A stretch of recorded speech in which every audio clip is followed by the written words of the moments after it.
This video here may trigger some people. If you thought my video on cars you should be embarrassed to drive was pretty harsh, just wait until you hear what I say about these 6 cars.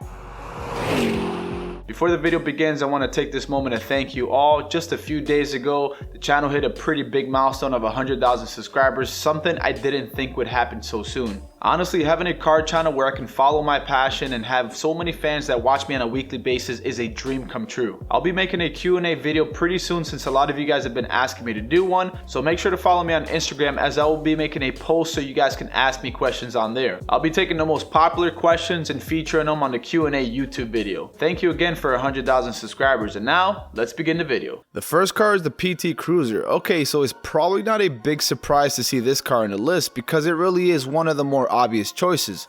I mean, really, when these first came out in 2005, people went crazy for them. The cool retro throwback styling was something that really caught all of our attention and offered elements of practicality. It was large enough to be an adequate family car and could haul a little bit larger of a cargo than a normal car could in a rare instance you would need it to. The next 5 years of production would change our minds completely about the PT Cruiser for various reasons. The first is, and probably the most influential reason, would be over reliability issues. One of the more notable ones being that the underdeveloped coolant system would fail and cause head gaskets to pop. And here's the best part though, if you got the head gasket to pop, you can be rest assured that other gaskets will start popping soon as well.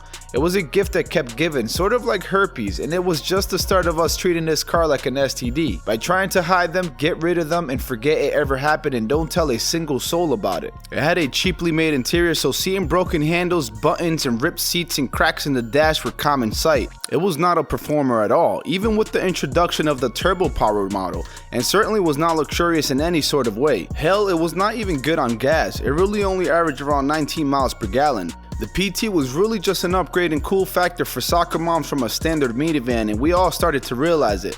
After a while, we just started seeing it for what it was worth, just a cheap but kind of interesting novelty. We even realized that this thing was about as ugly as the Pontiac Aztek, but at least the Aztek had a cool built-in tent canopy. All the PT Cruiser had to offer was hefty repair bills and came standard from factory with built-in shame. The second car is the Jaguar X-Type. Yeah, you had us, Jaguar. Seriously, that's all we needed to hear and we were on board. Who wouldn't love the idea of driving around in one of these ultra luxurious, prestigious wonders of automotive envy? They had instant sex appeal the minute you look at one, and the X-Type was no exclusion to this by any means. The X-Type was Jaguar getting itself into the entry-level luxury car market, so it was designed to compete with the 3 Series, C-Class, and Audi A4. For most of us, this was exciting news because finally we can get ourselves into a Jaguar, but for the wealthy people who owned one already, it was going to be a devastating blow to the mystique their cars once held, since now everybody can drive one. This was the start to the negative press, and usually rich people scoffing at our lower-end cars means nothing, except in this case we started to realize they had a valid point. First off, Ford had bought Jaguar and actually built it on a Mondale platform, which started to make us look at it more like a Lincoln Town car rather than the Aston Martin we once compared it to in our minds. Then we started seeing just how many mechanical issues the average owner of an X-Type has to deal with,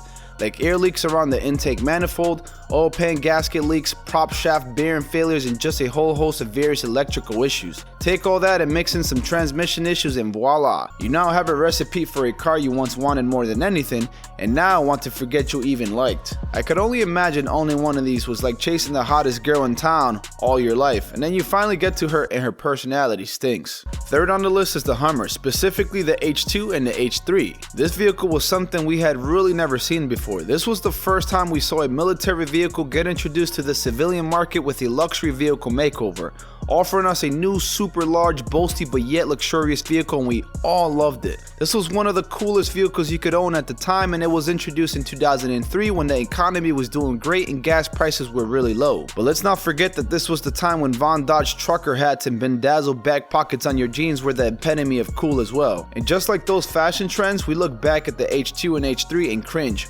hard. After the next few years after its release, we started to see the economy tank and gas prices skyrocket, and we started taking a more objective look at this gas guzzling douchemobile and started seeing it for what it really was, a joke. First off, it had these hoops mounted on the frame that were remnants of the original military version. These hoops allowed the Hummer to be strapped into a cargo plane, but on the H2 they were just there for no reason. They didn't connect to anything, and so it couldn't serve the same purpose, and I guess you can say they were there for looks. But they look really damn silly. They had the word Hummer written everywhere on them, and even had a big H2 right on the steering wheel, which I always found kind of odd. Who puts the car model on the steering wheel rather than the manufacturer badge? They also had larger engines in the Tahoe and the Suburban, but still managed to be a lot slower than both.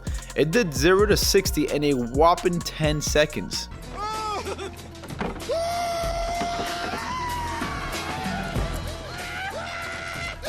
This thing was loud, rattled from all the plastic junk thrown on it, uncomfortable and difficult to see out of. We're just glad to see them gone now, and we can start to forget they ever happened, and better yet, the embarrassing fact that we ever liked them.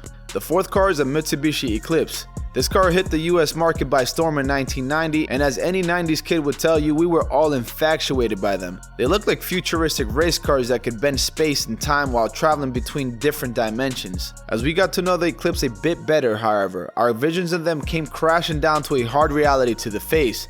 They weren't interdimensional vehicles, they weren't race cars, and hell, most of them weren't even suited to drive on the left lane of the highway because they were so woefully underpowered. They were all pretty cheaply made and were super flimsy, and quickly became labeled as chick cars because, like chicks, they had no balls. The only real appeal these cars ever had was their looks, and you have to give credit to Mitsubishi for this one because they fooled a lot of us from the 90s and well into the early 2000s. They also had their fair share of mechanical issues, starting with all their 1990 to 1998 models being recalled for lockups of the transfer cases due to inefficient lubrication, which is ironic because that's the same issue you will hear from your date when you ask if she wants to go home with you if you pick her up on one of these. Even after the recall, these cars have always been plagued with transmission issues, especially in the 1999 and 2000 models. The real issue with the Eclipse really came down to a simple factor: price versus power. The affordable 4-cylinder options never really had the horsepower to make them what we thought they were and wanted them to be, and the 6-cylinder options would bump you up into Mustang territory, but only in price terms and not in power. So why would you take the Eclipse over this thing? I mean, I would probably take the Eclipse, but most Americans didn't, which led to the line's demise. What's funny though is that they brought the Eclipse back, but now as a crossover, which I don't see that doing very well. It's like their board of directors got together and said, hey, let's take an already undesirable car and make it less desirable by making it into an ugly crossover. The fifth car is the Toyota Celica. Oh, the infamous Toyota Celica. Most of us were constantly turning our heads and checking these sexy beasts out constantly. The aggressive styling and beautiful contours made us all take notice and let us know that this thing is a force to be reckoned with. The car looked fast fast. We went from strangely obsessed to head over heels in love after they showed us what she can do in the Fast and the Furious movies. The only issue though was that it was all a facade. She strictly looked fast but was frustratingly underpowered. We all got catfished by her long before Tinder even became a thing. And the worst part was that you'd be paying roughly $7,000 more for one than you would for an Eclipse, which I mentioned earlier was strictly a good looking car but couldn't tear it up on the road at all. To add more insult to the injury, you can also get a mechanically identical Eagle Talon and be offered a longer warranty than either Mitsubishi or Toyota would give you. It also suffered from some stiff competition from the ACURA Integra, which is widely agreed upon offers up a much more exhilarating car and is way more fun to drive. Needless to say, once we all caught on to the Celica's catfishing games, we stopped calling her and decided to forget we were all ever interested in her at all. Seriously though, how embarrassing. The sixth and final car is the ACURA TL. This was an exciting car to see released. It was going to be a really fun car that had great sporty attributes to it, making it exciting to drive, but also having a good host of luxury features, making it comfortable and aesthetically pleasing. The best part was that it was an ACURA, which is made by Honda, so it'll be a great reliable daily driver too. All great stuff had it ended up being true. Our dreams of luxurious interior would be shattered as quickly as this thing's cheap, commonly cracked dashboard. Everything on the interior was flimsy and felt like it would break if you breathed on it too hard. The leather in it wore excessively and would look terrible far sooner than it should. It's also been reported to have a ridiculous amount of rattling too, but not a big surprise once you know how cheap and chintzy the interior is. Then you go, oh well, it has hands-free calling, and even that comes with a huge disappointment once you realize it didn't have a caller ID. But hey, at least it's reliable, right? Wrong. Your hopes of owning a really reliable vehicle would disappear quicker than the oil from this thing's engine. And yes, for whatever reason, this car had an excessive amount of oil consumption. The TL's Achilles heel, however, was its transmission. They are notoriously awful and offer up a whole host of issues you can look forward to seeing. Even enthusiasts of the TL openly talk about how bad the transmission is. Whether it be rough shifting, shudder, or flat out transmission failure, you're going to want to get rid of this thing and punch yourself for liking it enough to buy one. Join the rest of us in embarrassment for ever liking it at all. If you enjoyed the video, make sure and hit that like button. If the video pissed you off, make sure and let me know why in the comment section below. Once again guys, I'll be making a post on Instagram so you guys can ask me questions. I'll take the top questions and feature them on a YouTube Q&A video on this channel. So make sure and follow me on Instagram. As always, thanks for watching. Till next time.